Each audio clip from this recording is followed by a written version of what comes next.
So, how did you go?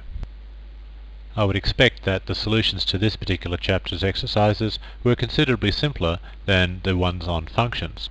Structures are like that. They're quite so you understand the basic concept. Anyway, let's go and have a look at the solution. New database.h, which is of course where the structure is going to be defined. So let's have a look at that structure that we've created for ourselves. I've called it cd_type, and this is what it looks like. It's going to have 1, 2, 3, 4, 5 different fields within it, which are essentially going to be those variables that we used before. They're just called title, artist, tracks, album and price, as you would expect. Now notice that I don't need to have an array of tracks. Each CD just contains one track, one album, one price, one title and one artist. Obviously the title and artist are arrays of characters, in other words they're strings. Now as you would expect, this no artist hash define thing works as well here. You can interpret this as reading, if the no artist define is set, then all of this code is omitted, which means that the CD will simply not have an artist as one of its fields. The structure will only have 4 fields instead of 5. Okay, moving right along, we have the type def that I asked for, and we've just called that cd_t. Now, there was actually one other thing in the header file that changed. Did you remember to do it? Yes, it's down here. The prototypes also have to be modified. We've renamed them, and of course we have the read CD, which simply returns to us one structure, and then we have the print CD, which takes one structure as its only parameter. Okay, well let's go now and have a look at the code.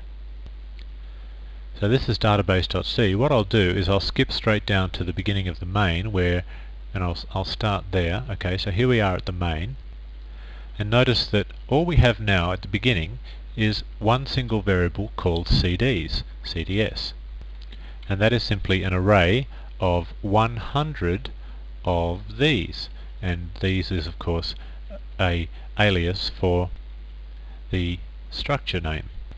So in other words, we have an array of structures. These structures really do simplify the code when you can use them properly. Anyway, this is just as much as it was before. It's exactly 100. It's the number of elements in the array, as you would expect. Let's scroll on down. Okay, here's a piece of code that's certainly changed. We call the function called readCD, and it returns to us, it has a return value of 1 CD. Now we take that CD that is returned to us and we simply put it into the array of CDs in the appropriate spot. We'll have a look at the readCD function in just a moment, but we want to remember that it does not take any parameters at all, and it returns a single CD. Okay, moving right along, this didn't change very much. Now for the printing purposes, this is the printing line, much simpler than it used to be. We simply pass in a single parameter. Now this is the single parameter that we're passing in. It's one element, it's the ith element of the CD's array. In other words, it's a single CD. If we're passing in one element of an array of CDs, then we're actually passing in one CD. So the printCD function will print out the details for that particular CD that we pass it. Okay, so that's all the details in main that have changed. Let's go now and have a look at readCD. Here it is. So as you recall, it takes no parameters, but it passes us back a CD structure. Now what CD structure does it pass us back? Well, here is the CD structure. We create for ourselves this one CD, and then we start reading data into it. We read in, as you would expect, the title, the artist, the CD tracks, the album and the price. This is all fairly straightforward. We're just reading the details of a single CD that we've created here, and once we've filled it all in, we simply return it. As you can see, once you know how to do it, it's actually quite simple. As far as the printing is concerned, that's also quite simple.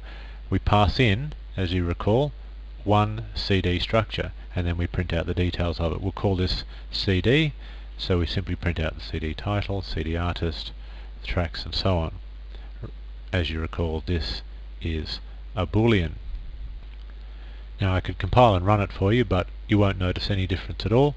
It's simply the internals of the code that have changed. The output should be identical. A bit easier than the last chapter. Alright, let's move on.